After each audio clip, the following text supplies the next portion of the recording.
नमस्कार मित्रों, आज हम बात करेंगे कि ब्रह्मचारी किसको कहते हैं? कौन व्यक्ति ब्रह्मचारी होता है? आज अगर मैं आपसे पूछूं कि ब्रह्मचारी आपको क्या पता है किसको कहते हैं, तो आप बताएंगे कि सबने बताया है, ब्रह्मचारी वो होता है जो व्यक्ति विवाह ना करे या जो व्यक्ति शरीर के पीछे ना भागे, जो व्यक्ति काम वासना से दूर रहे, लड़की है तो लड़के के पीछे ना जाए, लड़का है तो लड़की के पीछे ना जाए, वो व्यक्ति ब्रह्मचारी होता है। ये परिभाषा सब लोग इसकी बताते हैं। और हमारे साथ प्रॉब्लम ये है, समस्या ये है कि जो हमें सब लोग बताते हैं, हम उसमें बिना दिमाग लगाए, बिना उसमें सोच विचार किए उसको स्वीकार भी कर लेते हैं, बिना उसको जांचे परखे स्वीकार भी कर लेते हैं। मैं आपसे पूछता हूं, सादी सी परिभाषा है, मिथ्याचारी किसको कहते हैं? तो आप मेरे को बता देंगे कि जो व्यक्ति मिथ्या के केंद्र से, झूठ के केंद्र से, असत्य के केंद्र से संचालित होता हो, वो मिथ्याचारी होता है। मैं आपसे कहूं कि भ्रष्टाचारी कौन होता है, तो आप मेरे को बता देंगे कि जो व्यक्ति भ्रष्टाचार के केंद्र से संचालित हो, भ्रष्टाचार अपने जीवन में करे, वो व्यक्ति भ्रष्टाचारी होता है। मैं आपसे पूछूं कि दुराचारी कौन होता है, तो आप मेरे को बता देंगे जो व्यक्ति दुराचार के केंद्र से संचालित हो, वो व्यक्ति दुराचारी होता है। अब मैं अगर आपसे पूछूं कि ब्रह्मचारी कौन होता है, तो इसमें विवाह कहां से आ गया? इसका संधि विच्छेद करेंगे तो आप समझ जाएंगे, जो व्यक्ति ब्रह्मचार का, ब्रह्मचर्य का पालन करे, वो व्यक्ति ब्रह्मचारी होता है। और ब्रह्म के अर्थ को अगर आपको जानना हो, आपको पता भी होगा, तो ब्रह्म के अर्थ को हम लोग वेदांत और गीता में पाते हैं कि ब्रह्म बोलते हैं सत्य को, उच्चतम को, परमात्मा को। तो जो व्यक्ति सत्य के केंद्र से संचालित हो, वो व्यक्ति ब्रह्मचारी कहलाता है। इसमें विवाह कहां से आ गया? इसमें शरीर के पीछे काम वासना क्या आ गई? तो सिंपल सी बात है, साधारण सी बात है कि जो व्यक्ति सत्य के केंद्र से संचालित हो, जो व्यक्ति उच्चतम के केंद्र से संचालित हो, जो व्यक्ति ऐसा व्यवहार करे जिसको उच्चतम कहा जा सके, वो व्यक्ति ब्रह्मचारी होता है। ब्रह्मचर्य मतलब सत्य की राह पर, सत्य की तरफ मुख करके, सत्य को केंद्र में रख करके जीवन को जीना। तो आज से अगर आपसे कोई पूछे कि ब्रह्मचारी कौन होता है, थोड़ा अपना विवेक लगा करके समझिएगा और उसको बताइएगा। अब आप ये सोचेंगे कि अगर ऐसा था जो मैं बता रहा हूं, तो ये ब्रह्मचारी की परिभाषा कहां से आ गई कि जो व्यक्ति विवाह ना करे वो ब्रह्मचारी है?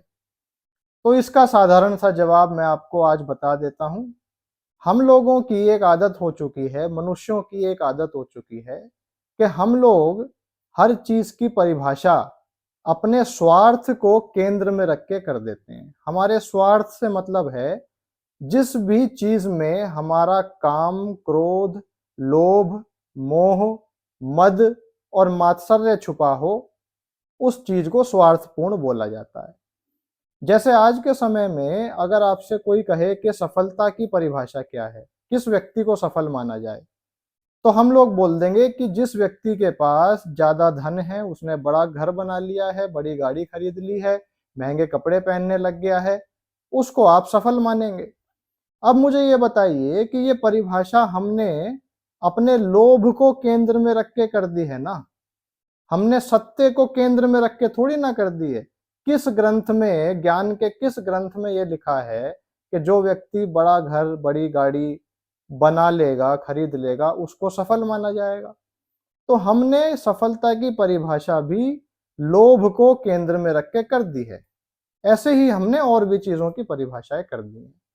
ऐसे ही ब्रह्मचारी होने की परिभाषा भी हमने काम को केंद्र में रख के कर दी है, अपनी काम वासना को केंद्र में रख के कर दी है कि जो व्यक्ति काम वासना से दूर रहे वो ब्रह्मचारी, और जो व्यक्ति काम वासना में लिप्त रहे वो ब्रह्मचारी नहीं होगा।